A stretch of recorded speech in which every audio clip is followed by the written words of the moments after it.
يلا نشوف السؤال اللي بعده. قبل ما ندخل على السؤال اللي بعده كنت عايزة اشرح حاجة كده. الأسئلة اللي انتوا هتقابلكم هتلاقوا أغلبها بيسألك في البرسنتج والريشيو. هتلاقي برضو في أسئلة بتجيلك على اللي هو percentage of increase. تمام، يعني يسألك في الثلاث أسئلة دي. كل سؤال هيجيلك بطريقة غير التانية. فتعالوا بينا كده نحل سؤال شبه السؤال اللي فات في الجدول والمعطيات وكل حاجة، ولكن طريقة الحل بتختلف تماما. تعالوا كده نشوف السؤال بيقول ايه.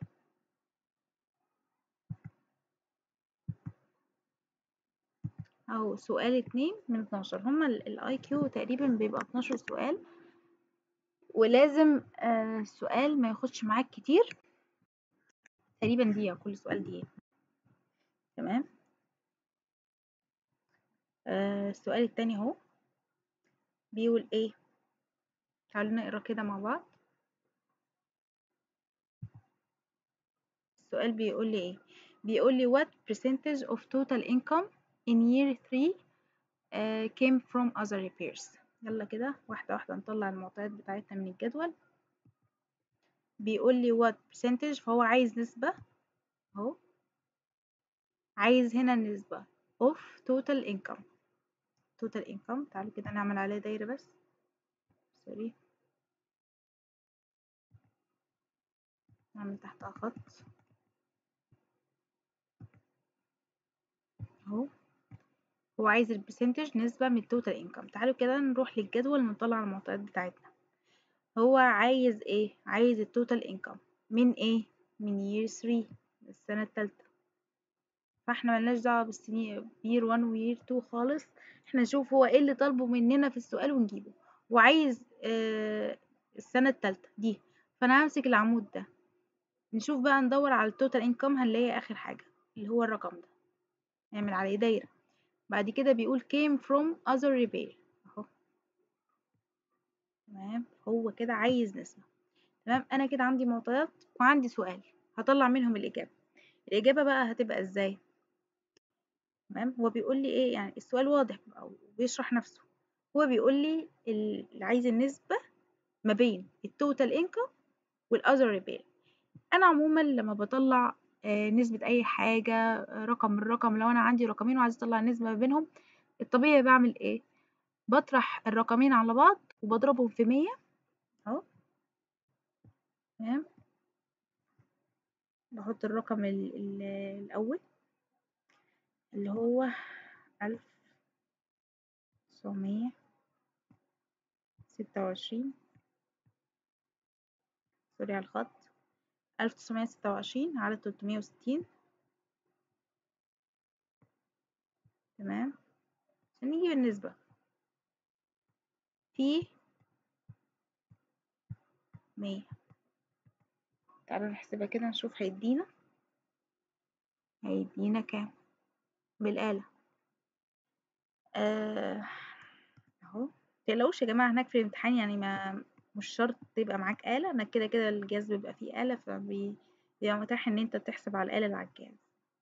تمام، ويستحسن، انا عايزه اقول لك ان هو الاغلب 90% محدش بيستخدم آلة، عشان الوقت بيبقى 50 ثانية لكل سؤال. فانت بتبقى الاجابات اصلا لو انت مذاكرها كويس، فبتدخل بتلاقي السؤال في وشك، فبتبقى فاكر اصلا اجابة السؤال ده 19.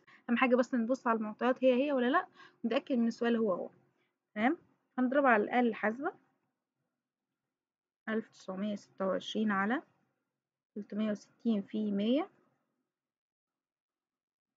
سوري يا جماعة، سوري، هو العكس. هو بيقول لي هو هنا عايز التوتال انكم. تمام، from other repairs. يبقى اللي جابه الأول السؤال الأول هو عايز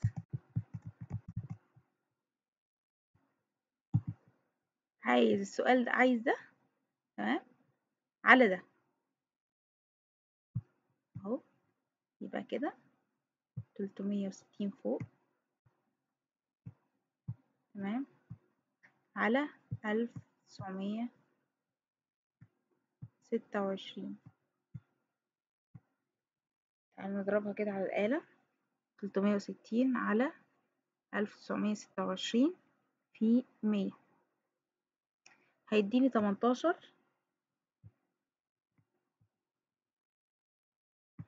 و 69 من 100. طبعا هتقولوا لي طب يعني فين بقى في الإجابات دي في 18 و69؟ مفيش، بس احنا بنقرب هنا طالما الرقم اللي هنا الرقم ده أول رقم بعد العلامة أكبر من 5، فاحنا بنقرب الرقم ده لأقرب رقم، فهنخليه 19. الرقم اللي بعد 18 على طول 19، فيبقى الاختيار ده. تمام، فاحنا كده السؤال ده فهمناه كويس. أنا هرجع أشرحه تاني سريعا كده. أول ما يجيب لك سؤال زي كده في نسبة percentage، تمام، واحنا عارفين النسبة بنجيبها ازاي، ان احنا بنضرب الرقم، بنحط الرقم اللي معانا اللي هو اللي عايزه from other pairs، تمام، اللي هو from فوق، تمام، الرقم اللي تحت اللي احنا عايزين منه اللي هو الاوف total income هنخليه تحت، ونقسمهم على بعض ونضربهم في 100 هيدينا نسبة. هنقرب النسبة دي لأقرب رقم صحيح ألا وهو 19، وبكده نبقى حلينا السؤال ده. حتى لو جالك برضو مسميات تانية وأرقام تانية، فأنت تبقى فاهم أنت بتعمل إيه أو بتحله إزاي. ده كده السؤال ده خلص. ندخل على السؤال اللي بعده، سؤال رقم 3. ده السؤال التالت. شفتوا بقى هو جاب لي إيه؟ جاب لي سؤال تيبيكال من السؤال اللي قبله بس بأرقام مختلفة، تمام. فأنتوا بقى هنا لعبتكم، أنا عايزاكم توقفوا الفيديو ده وتجيبوا ورقة وقلم وتحلوه بنفس الطريقة اللي احنا حليناها المرة اللي فاتت. أنا هديكم كده هنت بسيط قبل ما تحلوا، مش هحل السؤال، وعايزك تجيب ورقة وقلم كده ومع نفسك تحل، تمام. هقرا لك بس السؤال عشان تفهم انا جبتها ازاي، او الناس اللي هي فاتتهم السؤال اللي فات، فانا هشرح كده سريعا انا جبت الحل ازاي. هو بيقول لي what percentage، فهو كده عايز نسبة، فانا احط في دماغي ان هو عايز نسبة. انا لما بجيب النسبة بعمل ايه؟ بقسم رقم على رقم واضربهم في 100. طيب انا هقسم مين على مين؟ هل هقسم الرقم اللي هو التوتال انكم اللي عايزه، تمام، هو عايز التوتال انكم وعايز from sales، عايز other product، عايز ال other product. ثانية اهو،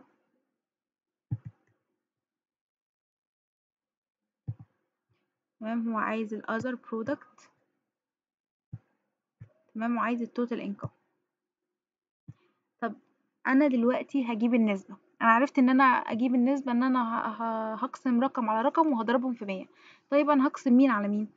من السؤال هو بيقول لي percentage of total income. لما يقول لي of هروح اجيب الرقم، طبعا التوتال انكم ده على طول من تحت، اللي هو في القسمة العدد ده هخليه تحت اللي هو ايه total income. هو عايز يحدد لي هنا بقى في الجدول عشان انا ما احتاجش في الجدول الكبير ده، فهو حدد لي year 1، فانا همسك العمود ده كله، تمام. came from، لما يقول لي came from اللي عايزه من، تمام، من اهو from اللي تلاقوها الجملة اللي تلاقوها بعد from دي اللي هي other product اللي هي دي، تمام، other product from دي تبقى فوق بقى في لما احنا وبنطرح. فيلا كده انا هديكم كده 5 دقايق مع بعض حلها، يعني السؤال ده كتير كمان عليه 5 دقايق، يتحل في 5 ثواني بالظبط.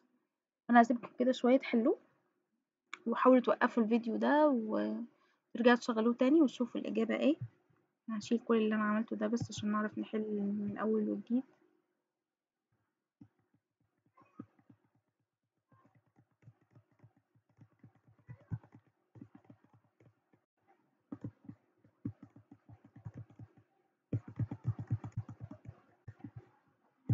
unknown caller.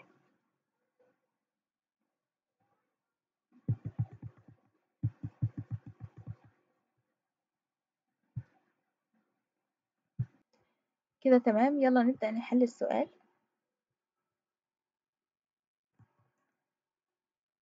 هنجيب طبعا زي ما قلنا هنعلم هو عايز ايه، عايز البرسنتج من التوتال انكم، تمام، اوف توتال انكم تير 1. يعني كده هنمسك العمود الاول ده نشتغل عليه،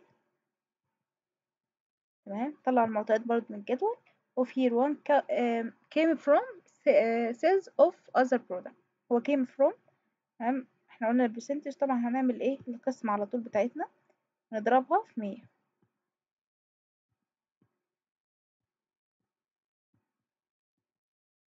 شوف الناتج بتاعها هيطلع ايه. هنشوف بقى هنطرح ايه على ايه. هو احنا قلنا طبعا الحاجة اللي هي from عايز منها، تمام، بنحطها فوق. هو عايز from other product، ندور فين ال other product اهي. تمام. 216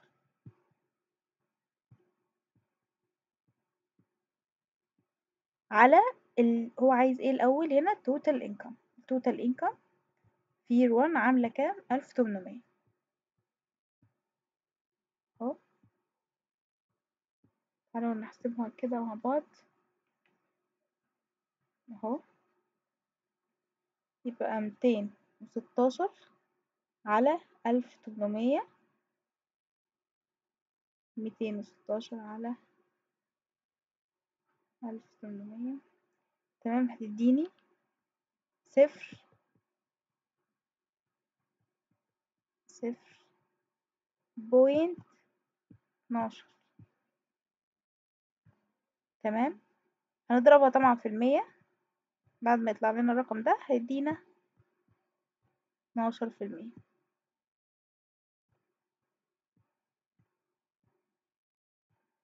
نفس الطريقة بتاع السؤال اللي قبله، هي مع تغيير الأرقام والنسب.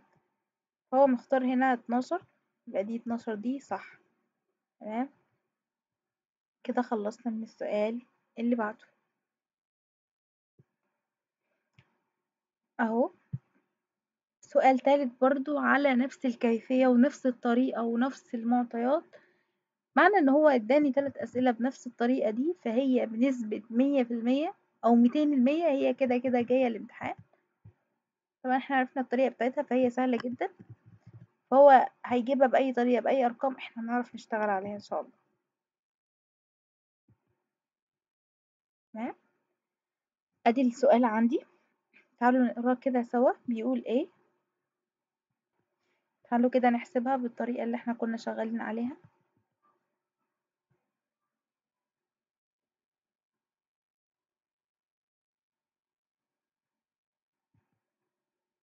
تمام.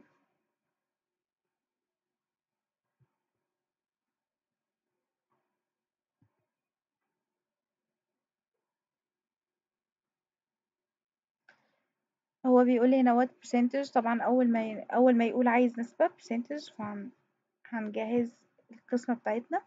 شوف هو يقسم ايه على ايه. هو عايز total income. طبعا عارفين total income فين اهو. تمام. في year 1 يبقى هنمسك العمود الأول نشتغل عليه. نطلع المعطيات بتاعتنا. came from احنا قلنا اللي بيجي بعد from ده بنحطه فين؟ فوق. هو عايز ايه بقى from ايه؟ other product. ادي ال other product. تمام. اللي هي 208.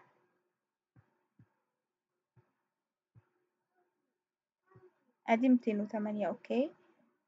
من التوتال انكم هنا عندي كام؟ 1400. 1400 في 100 عشان نطلع النسبة هيساوي. بصوا احنا لما نضرب الرقم ده، لما نقسم سوري 208 على 1400 ونضربهم في 100 هيدينا 14.85. احنا طبعا قلنا لما يكون الرقم اللي بعد ال14 أكبر من ال5 اللي بعد البوينت على طول أكبر من 5 بنقرب الأقرب رقم في المية. هو 14.85 فاحنا هنقربها لأقرب رقم هيبقى 15%. تمام. كده دي صح. فالنوع ده من الأسئلة يا جماعة والله حرام نضيعه، يعني بسيط جدا وسهل مفيهوش أي افتكاسات. فنركز عليها ونحاول نحلها كده بالراحة. وبعد ان شاء الله بعد ما اخلص الفيديو ده، عايزة من كل واحد فيكم يمسك الPDF بقى يفتكر طريقة الحل اللي احنا حلينا بيها ويحل كل الأسئلة دي لوحده، ولو وقف في أي حاجة يرجع للفيديو ويشوف احنا حلينا ازاي ويحلها بقى مرة واتنين وتلاتة مع نفسه لحد ما السؤال يثبت في دماغه. تعالوا بينا ندخل على السؤال اللي بعده. تعالوا بقى ندخل على السؤال اللي بعده. هو غير جدول وغير طريقة السؤال كلها وجاب لك سؤال جديد خالص غير الأسئلة اللي احنا شرحنا عليها. فتعالوا نبدأ واحدة واحدة ونفهم برضو، ما نتخضش من شكل الجدول، نفهم هو عايز ايه وبيقول ايه. تعالوا نقرا الأول السؤال بيقول ايه. بيقول لي if 24 bags of standard printing paper and 35 ballpoint pens are purchased, what the total of bill. هو بيقول ايه هنا؟ تعالوا نترجم كده. هو بيقول لي لو اشترينا، خدنا 24 تمام bags of standard printing paper. تعالوا هنا ندور كده على الكلمة دي هنا في الجدول اهو، standard printing paper اهي تمام. هو بيقول لو بيكت خد 24 من دي وخد 35 قطعة من دي اللي هي البيل بوينت بنس. تعالوا ندور كده على البيل بوينت اهي، خد كام منها؟ 35. فهو عايز ايه السؤال بقى؟ بيقول لي what is the total bill. ايه بقى total الإجمالي بتاع الفاتورة؟ أنا واحد عندي مكتبة وعاملة الليستة دي على المكتبة عندي، كاتبة الأسعار أنا ببيع قد إيه. تعالوا كده نترجم مع بعض. الجدول ده بيقول إيه؟ تمام، بيقول office supply price list. هو جايب لي مكتب وبيبيع ورق طباعة وأقلام وحاجات، وجايب لي الليستة بتاعة كل منتج هو بيبيعه. وهنا في السؤال واحد راح اشترى من المكتبة دي الكميات دي، اشترى 24 من اللي هو الستاندر برينتنج بيبر ده أول واحد، واشترى 35 من ده. فهو دلوقتي عايز يحسب الفاتورة، عايز يقول لي الفاتورة دي التوتال بتاعها كله كام. تعالوا واحدة مع واحدة كده تمام، نفهم الليستة دي أصلا ايه. تمام، احنا طبعا قلنا ده اوفيس سبلاي برايس ليست. تمام، ده هو حاطط الليستة دي، اعتبر ان انا مكتبة وحاطة الليستة دي. الليستة دي بتقول ايه؟ بتقول ان هو بيبيع الستاندر برينتنج بيبر ده اللي هو اشترى منها 24. بيبيع الاماونت هنا الكمية. لو انت هتشتري كمية تمام، الكمية دي من 1 ل9. لو تشتري من 1 ل9 فهو يحسب لك السعر ب3 دولار. لو هتشتري كمية أكتر من 10 فهو هيحسبها لك على 82 سنت. تمام، كده هنعرف نحسب أول حاجة هو اشترى. تعالوا كده نحسب عن بعض. هو اشترى من المكتبة دي الستاندر برينتنج بيبر. تعالوا كده نحسب هو جاب ده بس بكام. تمام، هو هنا الليستة اللي حطها المكتبة أو الأوفيس ده حاطط لستة بيقولك لو انت اشتريت أكتر من 10 فهو يحسبهولك على 2 دولار و80 سنت. وهنا هو اشترى 24. تعالوا نضرب 24 تمام في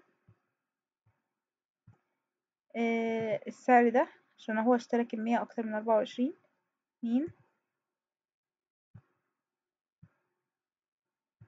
2 و80.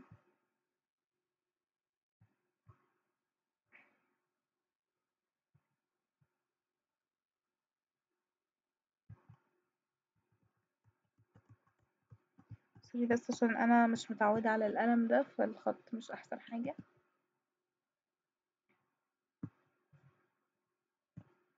اهو. تمام، يبقى هو كده 24 في السعر بتاع السعر اللي محدده المكتب. تمام، 24 في 2.80. يبقى هو كده اشترى اللي هو الستاندرد برينتنج بيبر ده ب6.67. تمام، انا ضربتهم على الآلة جاب لي المبلغ ده 67.2 سنت. تمام، هو بيحسب بالدولار. ماشي، دولار.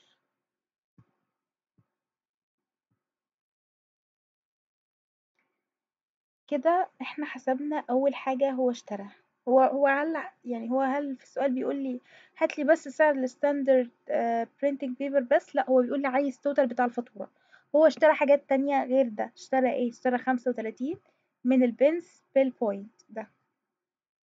تمام اهو. اشترى كام؟ 35 كمية. 35 في. تمام. هنا برضو محدد لي سعر، بيقول لو انت تشتري من 1 ل9 فهو يحسب لك السعر بواحد بوينت 45 سنت. ولو هتشتري اكتر من 10 فهيحسبوا لك ببوينت 1.25. والسعر ده بوينت 25 سنت. فهو اشترى 35 فاكتر من 10 فهو حسبولي على 1.25 سنت. 1.25 دولار. فاضرب 35 في 1.25 كده هيديني 43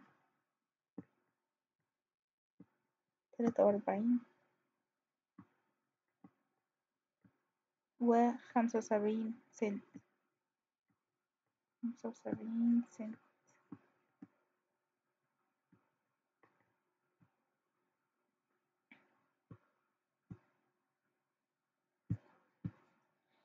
هجمع بقى الاتنين على بعض. الرقم ده اللي هو 43 و75 سنت زائد 76 و2 هيجيب لي 110.95 اهو ده.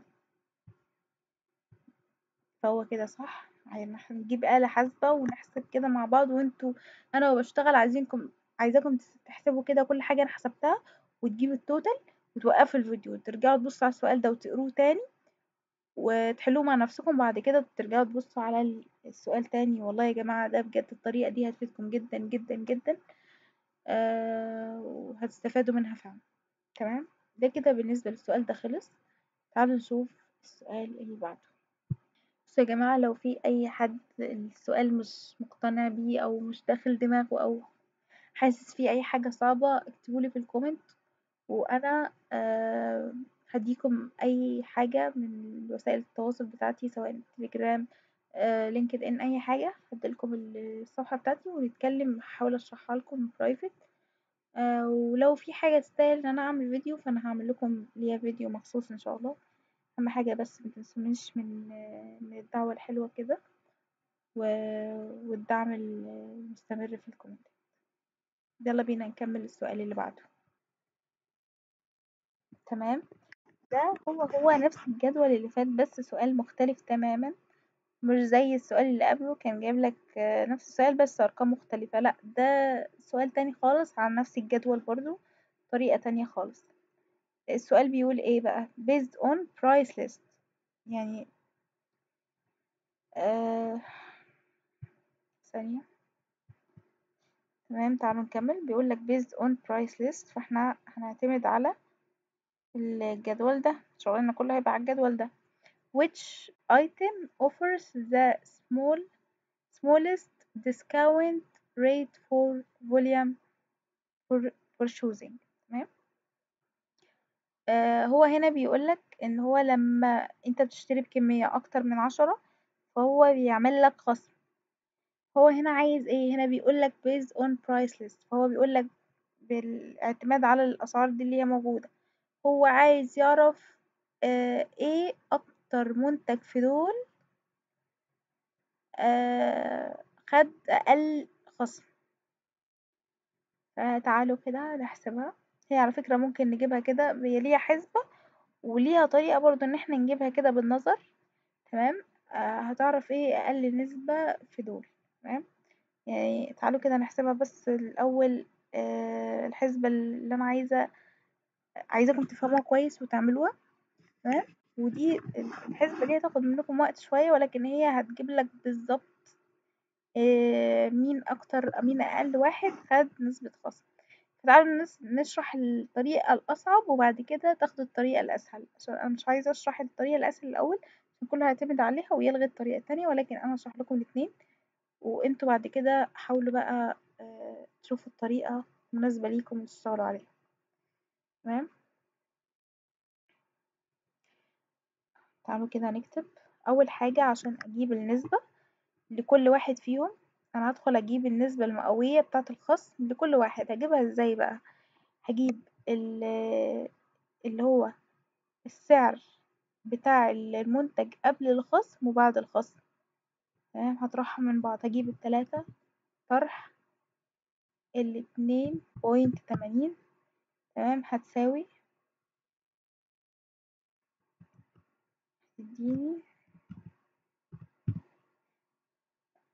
هتديني 20 سنت.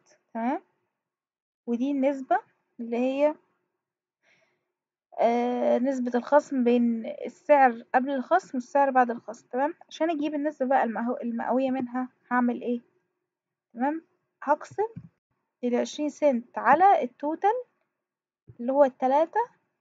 تمام، هيديني سوري، هو قبل يساوي دي. تمام، هضربها طبعا في 100. الطريقة اللي انا بجيب بيها النسبة المئوية هيديني، طبعا عايزاكم تشتغلوا ورايا بالآلة وتتأكدوا من الأرقام دي، 6.67%.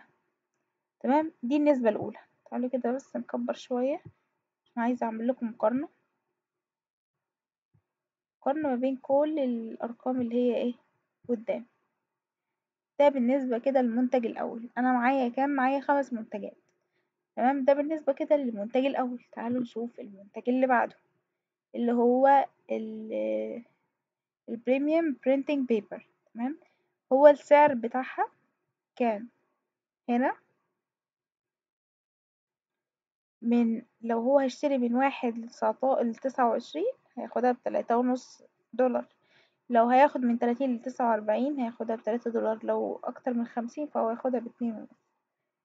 تمام، كده من 3.5 اللي هو أعلى سعر ل2.5 اللي هو أقل سعر.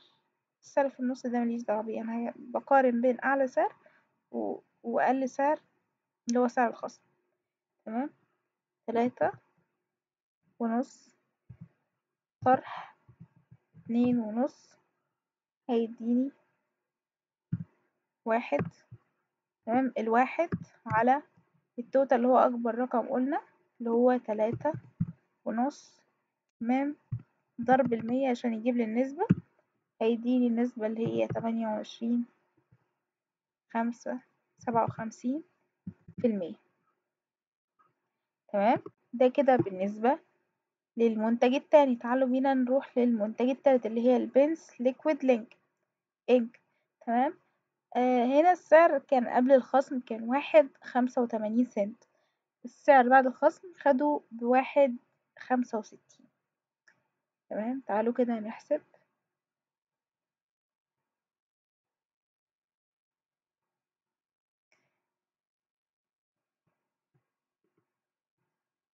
هنقول هنا 1.85 سوري 1.85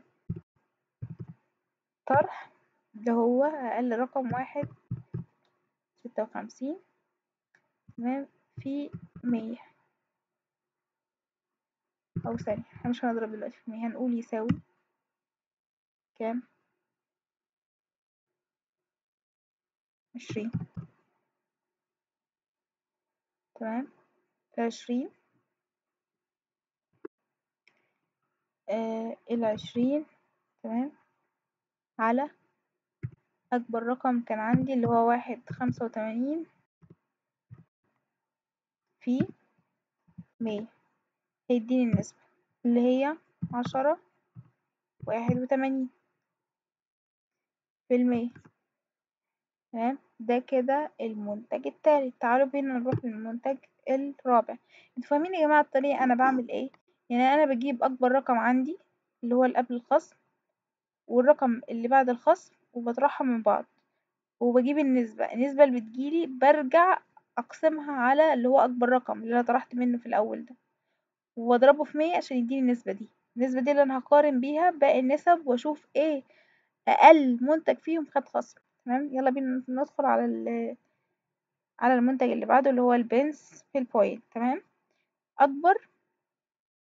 اكبر مبلغ بيتباع بيه كان 1.45 طرح 1.25 هيساوي، تمام كده هيديني 1.45 طرح 1.25 هيديني 20 برضه، تمام. في ناس هتقولي طب ما هي نفس النسبة، لأ، فانت بتختلف لما انت بتيجي هنا، تمام. قلنا 20 على 1.45 في 100 هيساوي 13.97%.